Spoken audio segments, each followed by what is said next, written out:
레지아 오늘 교육이 있는데 제가 사실 이 강의를 2월 달에 부탁을 받았어요. 2월 달에 제가 교구청에 있을 때 사무국장 신부님이 이제 제가 2월 20일 날 옥천동에 부임을 했는데 그때 이제 옥천동에 가거든 이걸 좀 해줄 수 있겠느냐. 근데 그때 당시 사무국장 신부님 보면은 늘 힘들어 보이시죠?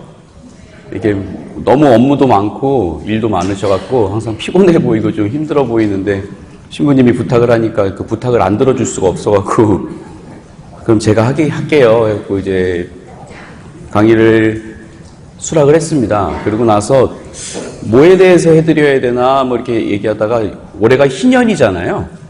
그래갖고 희년에 대한 의미 그리고 희년의 주제가 희망의 순례자하고 또 희년 선포를 프란치스코 교황님께서 하셨고 그래갖고 교황님께서 이야기하는 희망과 또 25년 희망의 순례자라는 주제로 이루어지는 이 희년을 프란치스코 교황님께서 어떠한 희망이라는 의미를 두고 그 희망에 대한 메시지를 전하려고 하셨는지에 대해서 이제 준비를 해놨었어요. 근데 4월 달에 교황님이 돌아가실 줄은 제가 몰랐거든요. 그래서 이번 시간은 강의는 아닙니다. 강의는 아니고요. 뭐 희년에 대한 여러 가지 이야기들은 여러분들이 다른 매체를 통해서나 또 본당 신부님을 통해서 가지고 뭐 공동체 안에서 많이 나누실 수 있을 것 같아서 그래서 그 희망이라는 주제를 우리에게 선물로 주고 가셨던 프란치스코 교황님의 어떤 생애도 한번 좀 이렇게 돌아보고요. 약간 좀 추모하는 시간도 좀 갖고 뭐 그런 기억들을 좀 다시 한번 떠올려보는 시간으로 하는 게 좋겠다라는 생각이 들어서 그래서 강의가 아닙니다. 뭐 제가 여러분들한테 무언가를 전달해드리고 그런 건 아니고요. 그냥 이렇게 교황님을 한번 더 우리 생각해보자. 교황님께서 우리에게 되게 주셨던 것들이 되게 많이 있어요. 근데 우리가 잘 잊어먹잖아요. 그래서 제일 좋은 거는 뭐 교황님께서도 그렇게 얘기하시죠. 이 세상에서 가장 훌륭한 기도가 뭐냐 그러면은 시편 저자가 이야기합니다. 내 영혼아 주님을 찬미하여라. 주님께서 해주신 일 하나도 잊지 마라. 잊지 않고 기억하고 거기에 대한 감사의 마음을 올려드리는 게 제일 좋은 기도라고 이야기하셨던 것처럼 그래도 우리도 이제 그 교황님께서 우리에게 정말 선물처럼 다가오셨던 분이셨잖아요. 그래서 그분께서 어떻게 우리와 관계 맺으셨었는지 그리고 그분의 삶을 통해서 드러났던 희망이란 어떤 의미인지에 대해서 오늘 잠깐 좀 보려고 합니다. 특별히 교황님은 우리나라 한국과의 인연이 상당히 많으신 분이시죠. 그래서 뭐 간단한 영상을 하나 준비를 했어요. 그 영상을 한번 좀 보시고 나눔을 좀 이어나갈까 합니다.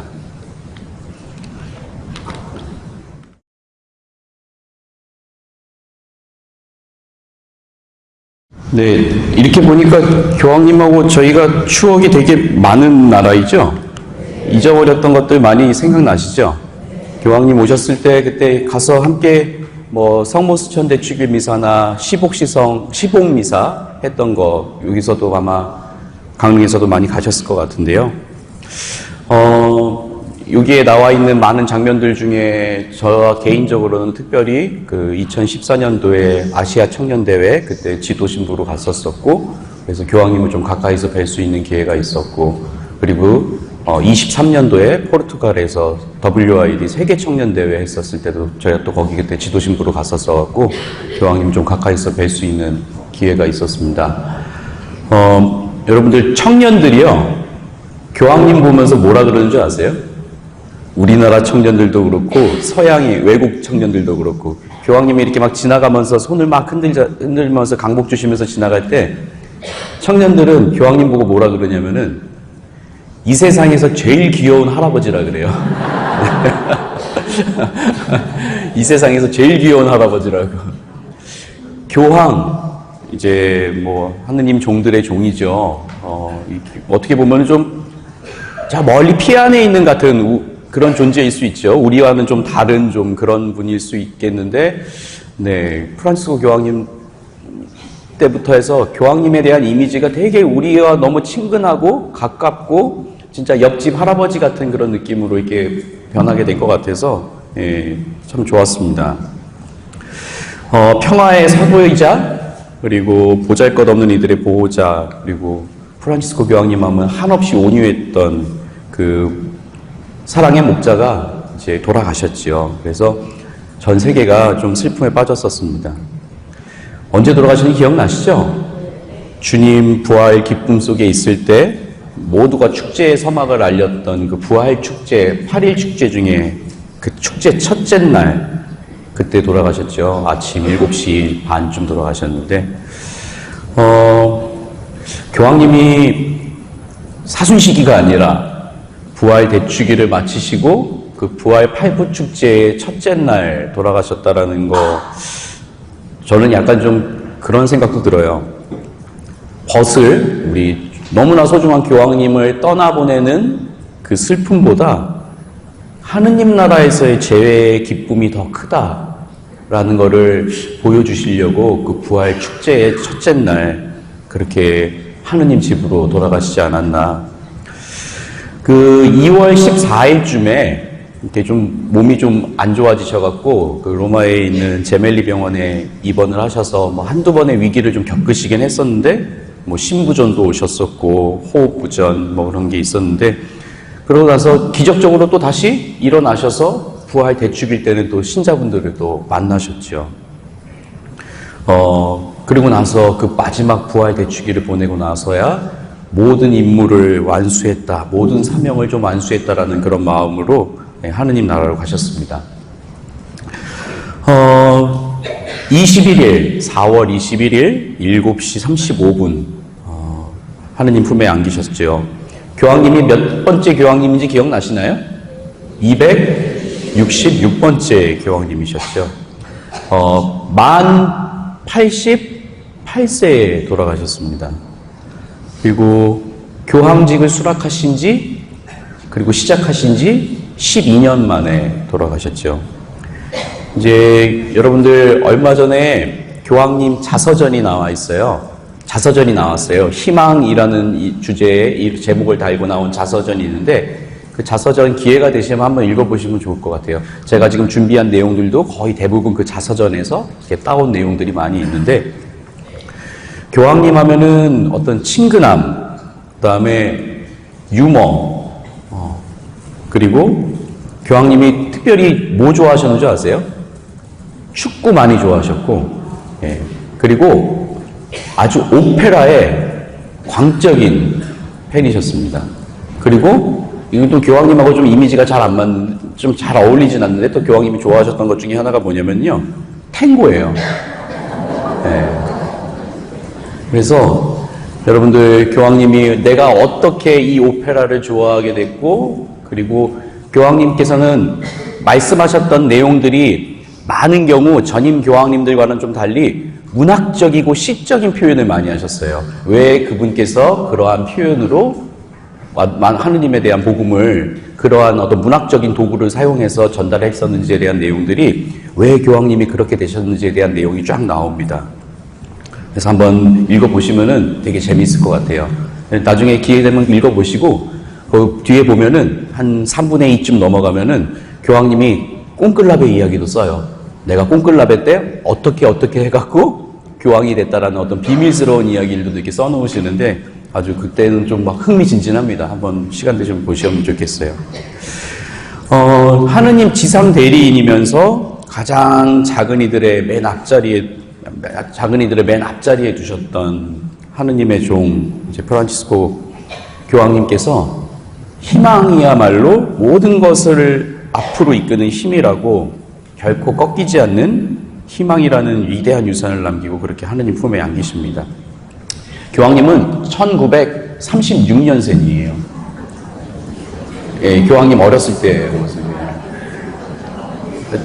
똘말똘말하게 생겼죠? 웃는 모습은 어렸을 때나 나이 들어서나 교황님 이름 다 기억하시겠죠?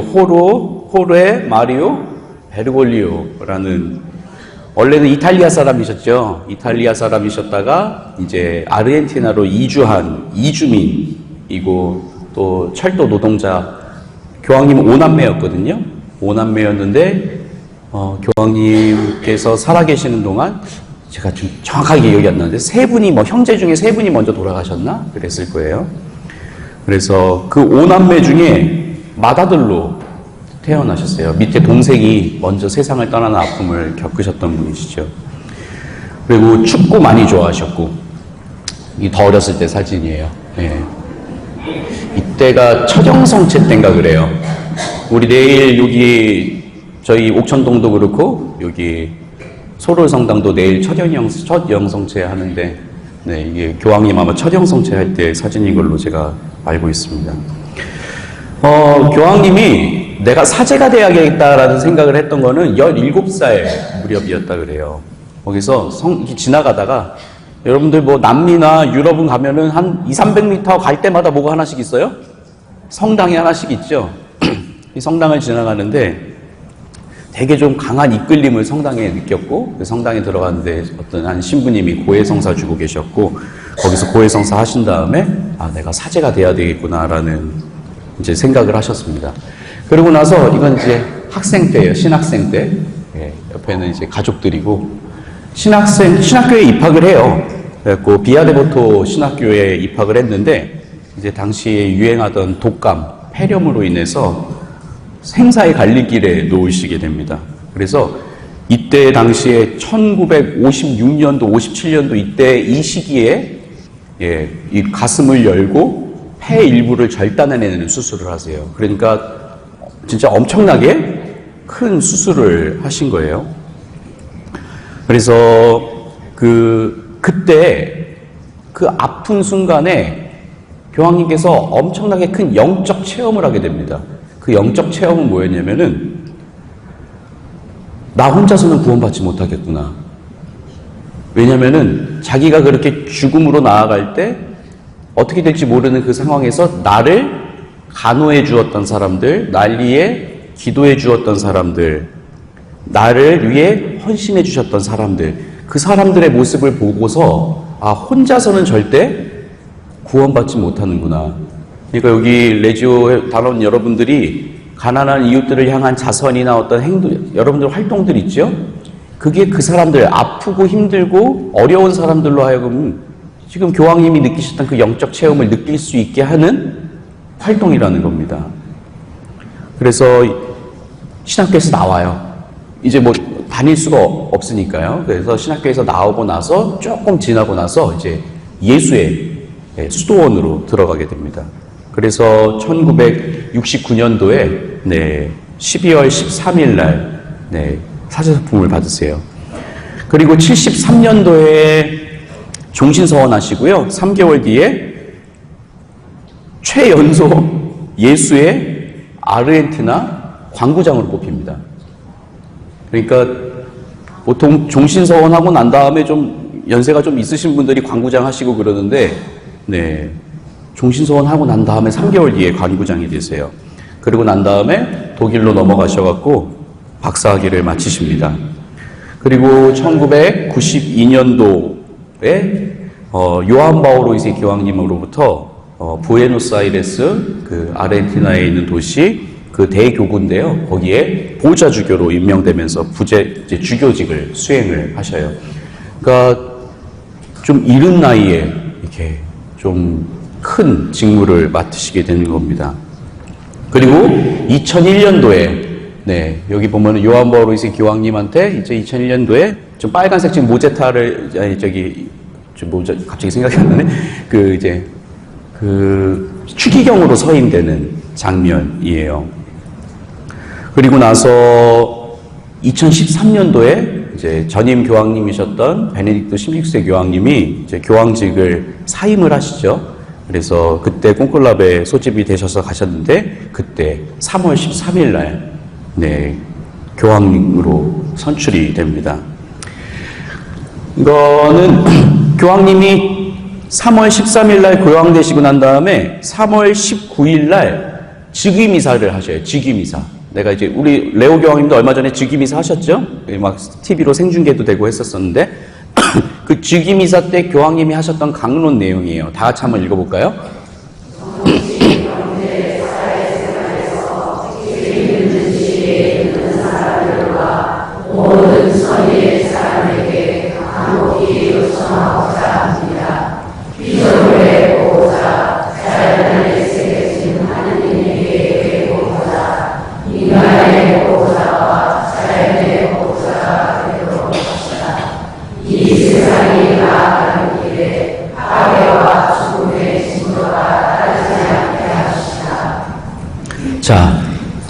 이미 이 즉위미사에서 저희는 두 가지를 생각해 볼 수가 있습니다. 이 미사, 이게 강론 내용을 이제 제일 축약해 놓은 거예요. 좀 짧은 부분 제가 발췌해 온 건데, 정치, 경제, 사회생활에서 책임 있는 지위에 있는 사람들, 모든 선의의 사람에게 간곡히 요청하고자 합니다. 라면서 밑에 이제 계속 무슨 얘기가 나와요?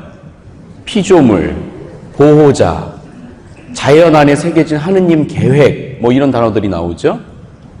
이거 생각하면 우리 회칙 뭐 생각할 수가 있어요? 참미받았어. 이미 이때부터 생각하고 계셨던 거예요. 그리고 정치, 경제, 사회생활에 있는 책임 있는 지휘자들에게 이야기하는 것, 이거는 그거보다 먼저 나왔던 복음의 기쁨을, 회칙, 복음의 기쁨을 우리가 생각해 볼 수 있다는 겁니다. 그리고 교황님은 가난한 이들을 항상 우선시에 두셨었죠. 그래서 청빈과 순명의 상징인 이제 프란치스코 이름을 따서 교황명으로 지었죠. 여러분들 교황님이 예수의 출신이시잖아요. 예수의 출신인 교황님이신데, 예수의 출신 교황 중에, 그러니까 우리 266명, 지금 267번째 교황이 나와 있는데, 교황명 중에 이냐시오가 있을까요? 없을까요? 이냐시오 교황이 없어요. 예. 근데 예수회는 누가 만든 거예요? 이냐시오 성인이. 예수회에서 처음으로 교황이 나와갖고, 예수회 회원들은 어떻게 생각했겠어요? 아, 이제 이냐시오라는 교황이 나오겠구나라는 그런 어떤 일말의 기대감을 가졌겠죠. 근데 갑자기 뭘로 하신 거예요? 그게 꼭 그런 건 아닌데요. 약간 좀 라이벌 같은 느낌이 좀 있어요. 그러니까 프란치스코의, 예수의, 도미니코의, 베네딕토의, 이렇게 보면은 좀 우리가 말하는 좀 큰 수도회에서는 아무래도 좀 자기 자부심도 있고 그러겠죠. 그래서 예수 회원이 갑자기 프란치스코라는 교황명을 쓰니까 그때 예수 회원들이 좀 많이 실망했었을 겁니다. 근데 어쩔 수가 없었어요. 교황님의 행보 자체가. 그리고 프란치스코라는 교황 이름을 쓴 교황이 있었어요? 없었어요? 없었어요.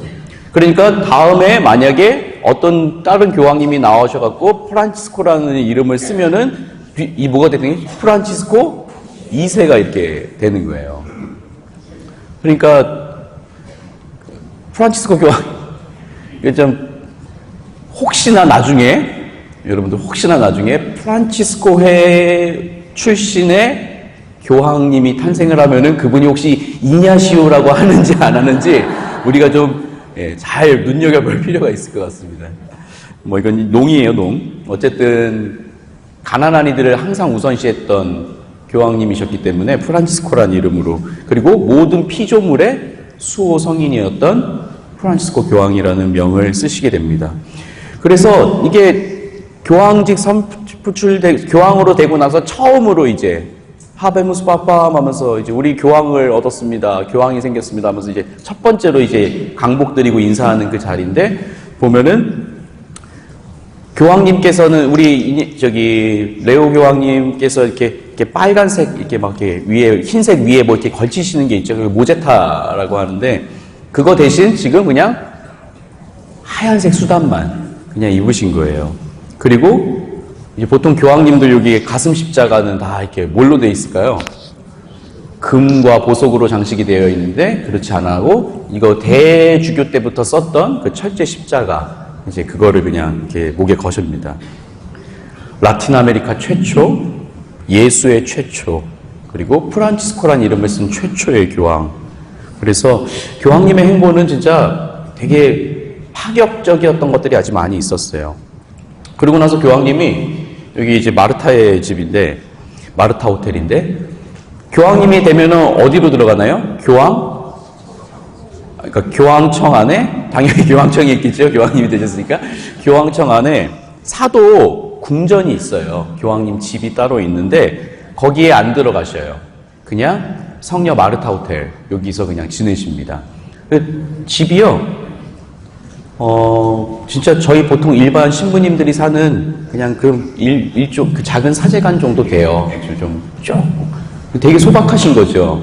근데 왜 교황님이 사도공전원으로 안 들어가셨을까요? 교황님은 예수회원이었죠. 그리고 교황님께서는 늘 내가 사람들과 함께 살아야 된다, 더불어 살아야 된다라는 그런 마음이 있으셨고, 또 청빈, 겸손, 그리고 늘 주변의 사람들과 함께 하시면서 소통해야 된다. 그리고 처음에 바티칸으로 출근하실 때 교황님이 버스 정류장에서 버스 기다리고 있었어요. 네. 교황님 전용 무슨 방탄차를 타고 가는 게 아니라, 처음에 사람들이 그랬대요. 저 진짜인가 그랬대요. 교황님이 흰 수단 입고 자기 서류 가방 들고 버스 정류장에서 이렇게 버스 기다리고 있는 모습을 사람들이 지나가면서 보다가 저 가짜겠지 이렇게 생각을 했다는 거예요. 어쨌든 그런 좀 파격적인 행동들이 있었습니다. 그리고 특별히 빈민들, 장애인들, 노인들, 가장 소외되고 상처받은 이들에게 가까이 가셨고, 그리스도인에게 먼저라는 뜻은 가장 작은 이들이다라는 뜻밖에 없다면서 그 모범을 보여주셨어요. 그래서 즉위 후에 처음으로 맞이했던 성목요일 날 저희 뭐 하나요? 주님 만찬미사 때 세종례 하잖아요. 성목요일 날 세종례를 어디 가서 하시냐면은 저 로마 외곽에 있는 그 청소년 교정시설, 우리로 치면은 소년원, 거기 가서 무슬림 여성들을 비롯해서 청소년 12명의 발을 씻겨 주십니다. 그리고 이게 뭔 자리냐면요, 교황님 생일 때예요. 이제 서양 사람들도 팔순은 좀 의미가 있겠죠. 그래서 팔순, 이제 80살 먹는 생일 잔치 때는 길거리에 있는 노숙자들을 다 초대를 해요. 바티칸에. 그래서 노숙자들과 함께, 가난한 이들과 함께 밥을 먹습니다. 그리고 교황님께서 또 이런 행보만 하신 게 아니라요, 교회 개혁에도 많이 앞서 나가셔요. 그래서 일단은 교육청의 재무, 행정, 인사 이런 것들 관련된 이제 재무원도 설립을 하셔서 그 교황청의 어떤 내부 투명성을 되게 강화를 하시죠. 그리고 교회의 남성화, 성직주의를 지적했던 교황님이셨고, 그래서 역사상 처음으로 바티칸 시국 행정부 장관이 수녀님이 되세요. 보통 추기경들이나 대주교님들이 보통 하시게 되는데, 그리고 교황청 내에 이제 어떻게 보면 주요 요직이 있겠지요. 거기도 하나의 국가니까요. 대통령이 있으면은 장관들을 뽑고 이렇게 주요 인사를 이렇게 하듯이 교황님들도 그때 인사를 하셨을 때, 그때 교황청 내에 여성의 비율이 거의 한 30%까지 올라가게 됩니다. 그래서 교황님 자서전에 보면요, 그런 얘기 나와요.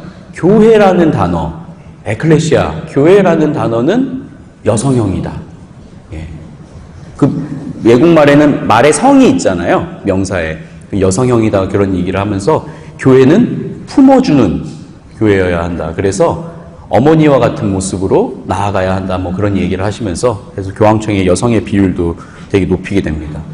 그리고 나서 즉위하시고 난 다음에 한 3달 정도 지나고 난 다음에 첫 번째 회칙이 나오는데, 신앙의 빛이라고 회칙이 나와요. 아마 이렇게 얇은 책자인데 보셨을 건데, 솔직히 이거는 전임이셨던 베네딕토 교황님께서 거의 대부분 작업을 해 놓으시고 프란치스코 교황님 이름으로 나갔던 거고, 그리고 이어지는 11월 달에 이거 다 읽어보셨죠?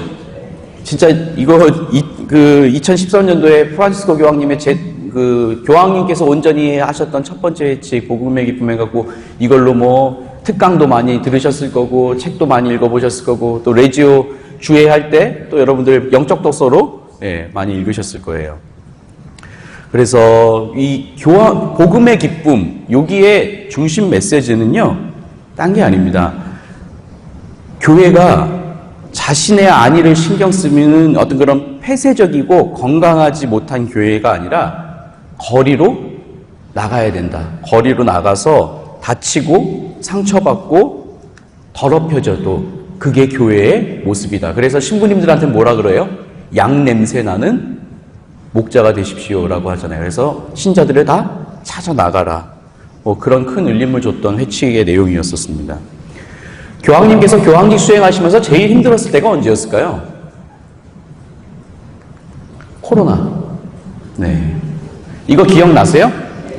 코로나 때 3월 27일 날 이 텅 빈 바티칸 광장에서 교황님 혼자서 기도하시죠? 여기 지금 뒤에서 이렇게 혼자 이렇게 걸어가시면서 기도하시는데 전 세계가 절망에 빠져 있던 그 2020년 코로나 때에 텅 빈 베드로 광장에서 홀로 기도하셨던 교황님 모습이 진짜 사람들 많이 가슴을 먹먹하게 했던 그런 모습이었습니다. 그때 교황님이 바치셨던 기도문인데 한번 다 같이 읽어보겠습니다. 시작.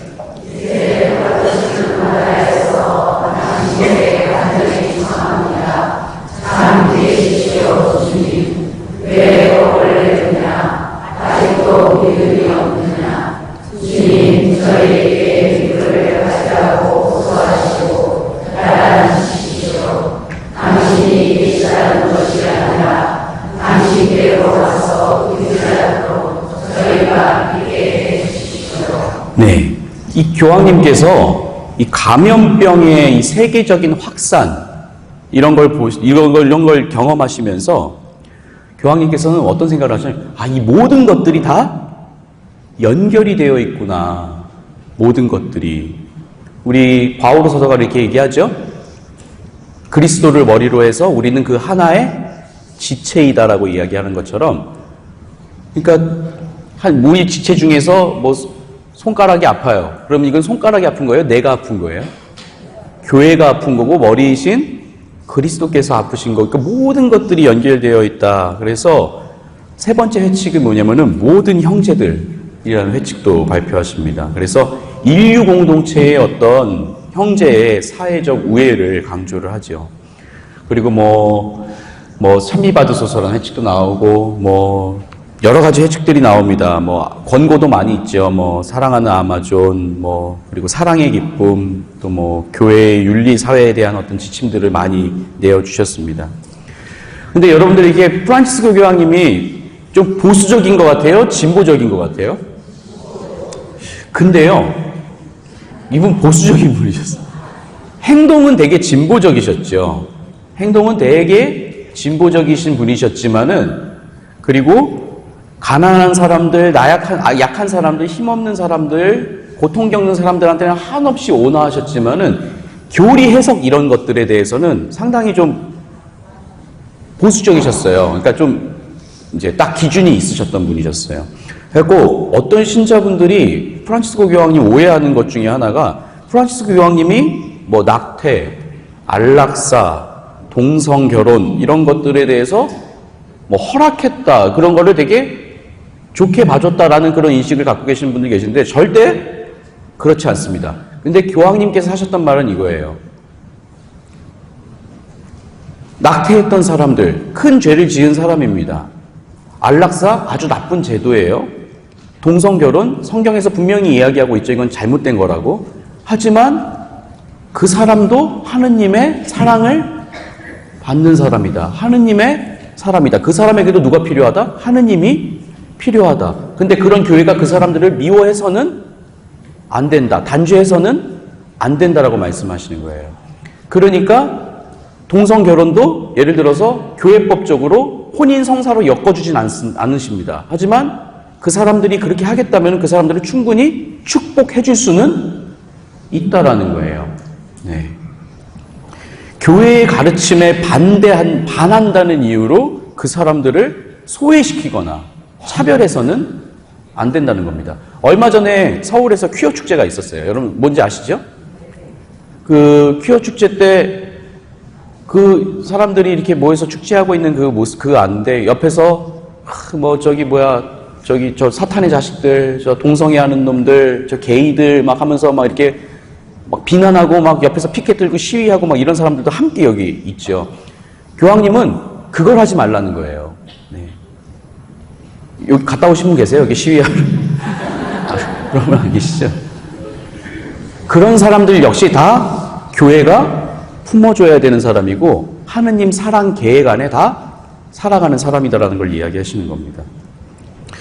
그리고 무엇보다 교황님께서 가톨릭 교회의 수장인 동시에 영적 지도자셨죠. 그래서 찬미받으소서라는 회칙을 통해서 그 찬미받으소서라는 회칙은 통합 생태론을 이야기하는 거거든요.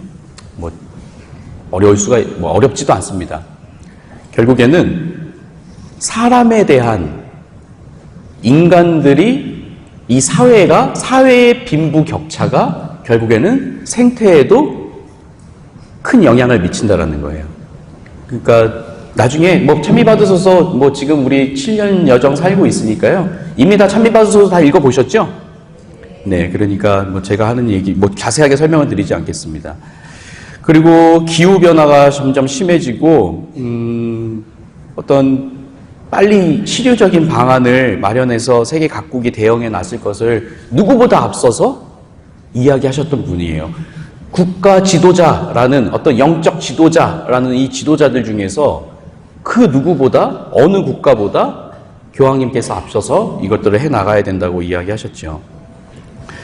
그래서 교황님은 또 교황님 때 전쟁도 많이 났어요. 시리아 내전도 있었고, 지금 우크라이나 또 그것도 있었고, 여러 가지 전쟁들이 계속 났었는데, 그 사람들을 위해서 진짜 그 전쟁을 반대하기 위해서 해결하기 위한 노력을 정말 많이 하셨던 분이시기도 합니다.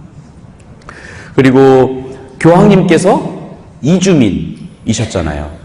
교황님께서 쓰셨던 그 희망이라는 책을 보면요. 교황님이 그 가족이, 할아버지와 아버지와 그 가족이 어떻게 이탈리아에서 아르헨티나까지 배를 타고 왔는지 그 여정들이 다 나와요. 근데 여러분들 정말 많은 사람들이 죽어요. 침몰해서 죽고, 우리 세월호 사건 때처럼 배가 아예 침몰해서 모든 사람이 떼죽음을 당하고 하는 그런 일들이 상당히 빈번하고 잦았습니다. 그리고 이민 가는데 그냥 갈 수 있겠어요? 어떻게 해요? 다 브로커들이 와서 돈 주면은 그 돈 띄어먹고 했던 그런 과정들을 다 써요. 그래서 교황님께서 세월호 때 많은 아픔을 느끼셨던 게 뭐냐면은 자기의 부모 세대들이 다 그 바다에서 죽어갔고, 그리고 난민들에 대한 애정이 깊은 이유는 뭐냐면 자기 부모들도 다 이민자들이었고, 그래서 교황님께서 즉위하시자마자 바로 람페두사 섬에 가갖고 거기다가 헌화를 하세요. 그리고 거기는 난민들을 만나시고. 그래서 교황님께서도 또 세계대전을 겪으신 분이시잖아요. 그리고 그 부모님으로부터, 조부모로부터 1차 세계대전, 2차 세계대전에 대한 그 전쟁에 대한 아픔을 아주 뼈저리게 체험하셨던 분이기 때문에 재임 중에 있었던 시리아, 내전, 러시아, 우크라이나, 그리고 지금 뭐예요? 팔레스타인, 이스라엘, 그리고 또 지금 또 나죠. 지금 이스라엘하고 또 이란하고. 그래서 이런 모든 분쟁 지역의 희생자들과 평화를 위해 기도하셨습니다. 그래서 아까도 우리가 영상에서 봤지만은 교황님께서 교황직을 수락하시고 맞았던 첫 번째 부활 미사 때 평화에 대해서 이야기하면서 어느 나라를 이야기하는 거예요? 대한민국을 얘기하는 거예요. 유일한 분단 국가. 종전이 아니라 아직까지 전쟁이 멈춰 있는 휴전 국가. 그래서 그렇게 이야기를 하셨던 것 같습니다. 그리고 여기는 어디냐면요. 어디 같아요? 어느 나라 같아요? 몽골이에요, 몽골. 네. 그 몽골 사도 순방에 대해서도 교황님께서 아주 특별한 기억으로 갖고 계셨죠.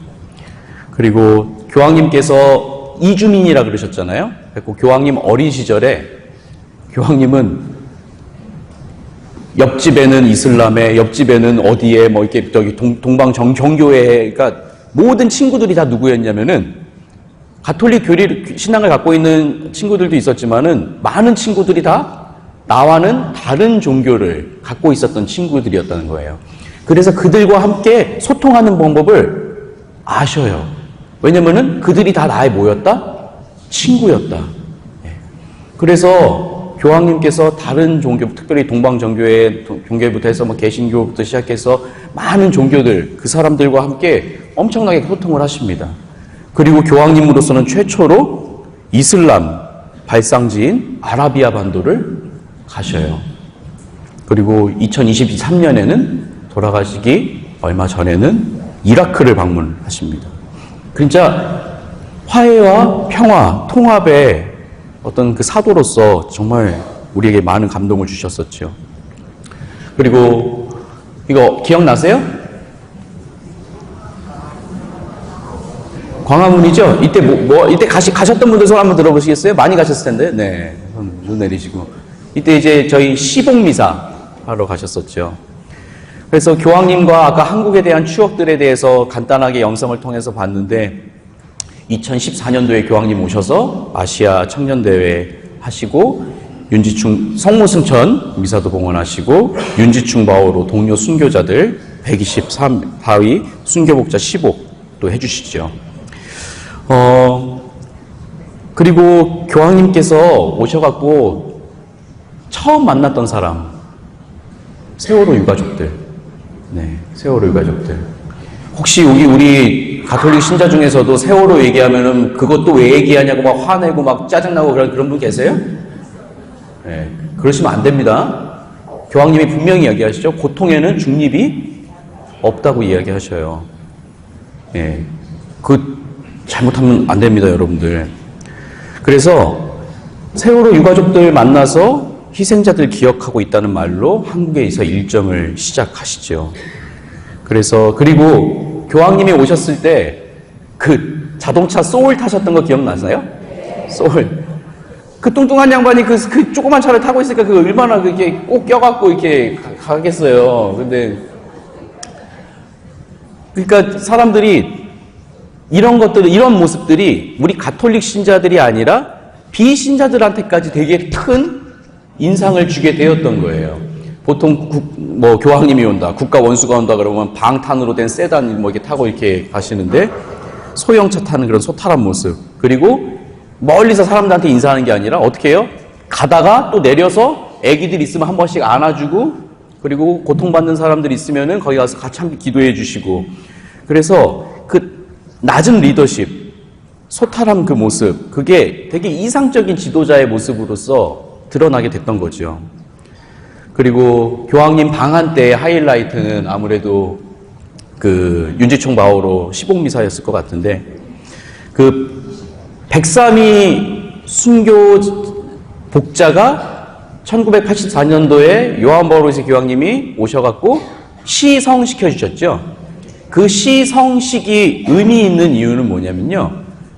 원래 시성식은 바티칸에서만 할 수 있어요. 근데 교회의 2000년 제가 틀릴 수도 있는데 제 기억이 맞다면은 교회의 2000년 역사 안에서 시성식이 바티칸이 아닌 다른 나라에서 거행된 거는 84년도에 우리나라가 처음일 겁니다. 네. 그 뒤에 또 있었는지 저 잘 모르겠지만. 그리고 그로부터 한 40년이 지나서 이제 시복식이 이루어지는데 124일 시복식이 이루어지는데 이 시복식은 다른 데서 할 수 있어요. 근데 우리나라에서 나왔던 순교 복자들은 다 어디서 시성되고 시복된 거예요? 네, 이 땅에서. 네. 이건 좀 되게 우리 교회 역사 안에서도 아주 좀 독특한 특별한 기억일 것 같아요. 그러면서 이 한국 교회가 세계 교회 안에서도 위상이 좀 많이 더 올라가는 시간들이었다는 겁니다. 이 시복미사, 네, 기억나실 거예요. 그리고 시복미사 하시러 가는 길에 이때 단식 농성 중이었던 유민이 아빠, 그 세월호 희생자 유민이 아빠 만나갖고, 그러니까 그때 교황님이 이렇게 지나가다가 차를 세우시잖아요. 저 뭐 하는 사람이냐, 어떻게 된 거냐 하면서 옆에서 이야기 나누고 함께 기도하고 그 비극을 겪은 이들에게 따뜻한 위로를 전해 주셨었습니다. 이때 이러한 역할로 인해서 이때 막 세월호 그때 특별법 제정 이런 거 되게 좀 지지부진하시고 막 그랬었었는데 거기에 좀 탄력도 붙고 했었던 기억이 나요. 그리고 해외에 관심도 많이 생기게 되었고요. 그리고 이 아시아 청년대회, 제가 2014년도에 청년들 데리고 그때 이 청년대회에 참가를 했었었는데 원래 세계 청년대회 때만 교황님이 가세요. 대륙별 청년대회는 교황님이 안 가십니다. 이 아시아 청년대회 6회 AYD, Asian Youth Day 이때가 처음으로 교황님이 함께 참여하셨던 청년 대회였었어요. 예. 그래서 이 아시아에 이때 한 23, 4개국 아시아 청년들이 우리나라에 왔었었는데 그때 참가했던 인원이 뭐 봉사자들까지 다 해갖고 한 5천 명 정도 됐던 것 같아요. 그런데 그 작은 대회에 교황님께서 함께 오셨던 거예요. 역사상 처음 있었던 일이었죠. 그리고 청년들하고 진짜 격없이 소통하십니다. 아까 전에 영상에서 보셨죠? 교황님이 야, 나 여기 오니까 너무 좋다. 그리고 청년들이 본인을 기다리는 중간에 막 여러 가지 프로그램들을 하니까 오자마자 뭐라 그러세요? 여러분들 피곤합니까? 그러니까 청년들이 뭐라 그래요? 아니야 하고 소리 지르잖아요. 그러니까 나 집에 갈까요? 그러니까 가지 마세요. 이렇게 좀 격이 없이 소통하셨던 분이셨습니다. 그리고 이거는 아까 전에 교황님이 무슨 말로 하셨어요? 영어로 하셨잖아요. 이게 아까 처음에는. 근데 이건 저는 거기 제가 현장에 같이 있었으니까 저희 교황님이 저희한테 이제 막 이런저런 얘기해 주시다가 교황님이 영어가 좀 서투르세요. 아, 물론 저희들보다 훨씬 잘하겠지만 영어가 조금 서투르신데 그러니까 영어로 막 이렇게 하시다 보니까 좀 자기가 하고 싶은 말을 마음대로 못 하시는 그런 생각이 드셨나 봐요. 좀 답답하셨는지 갑자기 중간에 나 이태리 말로 해도 돼요? 이렇게 뭐예요, 저희한테. 그러시는 거예요. 그러니까 그때 또 당연히 또 통역할 수 있는 신부님이 뒤에서 대기를 하고 계셨고요. 그 중간에는 이제 영어에서 이태리 말로 바꾸시면서는 그때부터는 그냥 신이 나셔서 예, 말씀하셨던 그 모습도 있습니다. 그리고 마지막 일정은 네, 한반도 평화를 위한 미사를 명동성당에서 집전하시죠. 이때 이제 위안부 할머니들 만나서 위로해 주시고 그리고 옛날에 그 쌍용 자동차 노조들 만나갖고 그들에게도 위로를 건네주시고 이 진짜 교황님께서 우리 교회에 아주 묵직한 메시지와 깊은 울림을 주셨던 분이십니다. 그리고 나서 이렇게 우리나라는 진짜 다종교잖아요. 다종교 국가잖아요. 여러 가지 종교가 함께하고 있는 국가입니다. 그래서 제가 재작년에 우리 청년들 데리고 포르투갈 WID 그때 대회를 참가했었을 때 거기 청년들이나 거기 신부님들이 물어보는 것 중에 하나가 뭐냐면 야, 니네는 다종교잖아. 여러 종교가 있잖아. 근데 안 싸워? 이렇게 물어봐요. 다른 데는 이슬람이 있고 천주교가 있고 하면은 전쟁이 나죠. 예. 그러니까 우리는 정말 다종교 사회예요. 우리나라에 있는 종교를 다 합치면은 10손가락 모자랄 겁니다.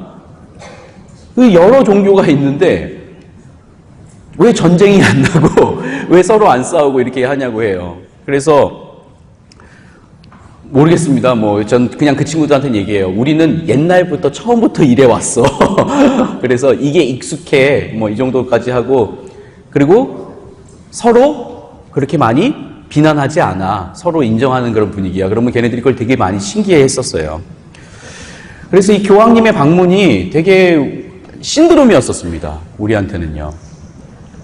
이게 청년들한테 이야기하시는 장면인데 표정이 너무 재밌죠? 네.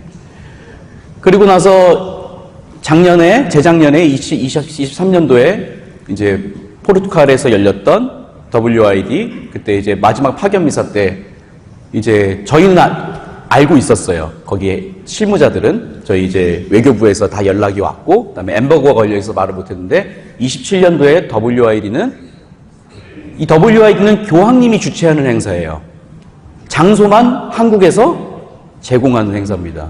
그래서 2027년에 아시아에 있는 한국 서울에서 WID가 열립니다. 하니까 그때 막 한국 애들이 한 2,000명 넘게 갔어요. 거기서 막 환호성 지르고 했었었는데 이때 교황님께서 되게 멋있게 말씀을 해주셨었어요. 우리는 지금 어디에 있느냐? 유럽의 서쪽 끝 포르투갈에 있다. 교회는 보편적인 교회잖아요. 하나이고 보편된 교회잖아요. 그래서 지금 우리가 유럽 대륙의 가장 서쪽에 있으니 다음 WID는 극동으로 가겠습니다. 그러면서 아시아에 있는 한국, 서울에서 이 서쪽 끝과 동쪽 끝이 교회의 보편성을 하나임을 보여줄 거라고 이렇게 이야기를 하시면서 저런 얘기를 하셨었어요. 2027년, 또 지금 2025년 신년이잖아요. 신년을 잘 살아내고 27년도에 세계 청년대회가 한국에서 열리게 될 텐데 그때 프란치스코 교황님이 오셨으면 너무나 좋았을 것 같은데, 교황님께서 한국에 주셨던 마지막 선물이지 않을까 싶어요. 2027년에 WID를 한국에서 치를 수 있게 된다는 거. 그래서 여러분들, 이거는 청년들만의 행사가 아니라요, 여기 계신 모든 분들이, 전 세계에 있는 청년들을 우리나라에 맞아들이는 그런 행사입니다. 그래서 여러분들, 교황님께서 주셨던 희망에 대해서 잘 생각하시고, 교황님께서 주셨던 희망이라는 거는 저는 그렇게 생각해요. 프란치스코 이퀄 희망.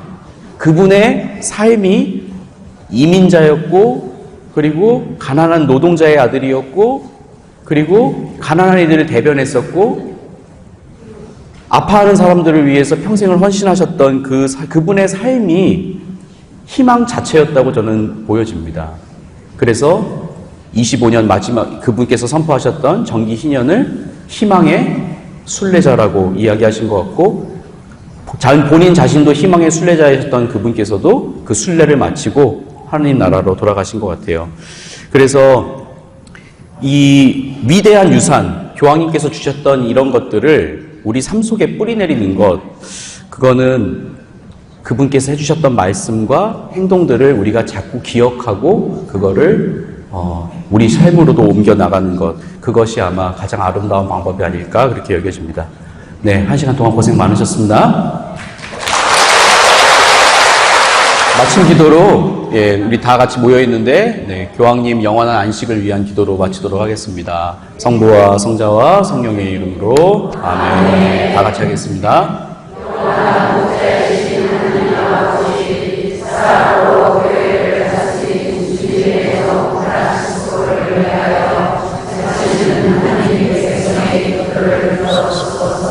주님의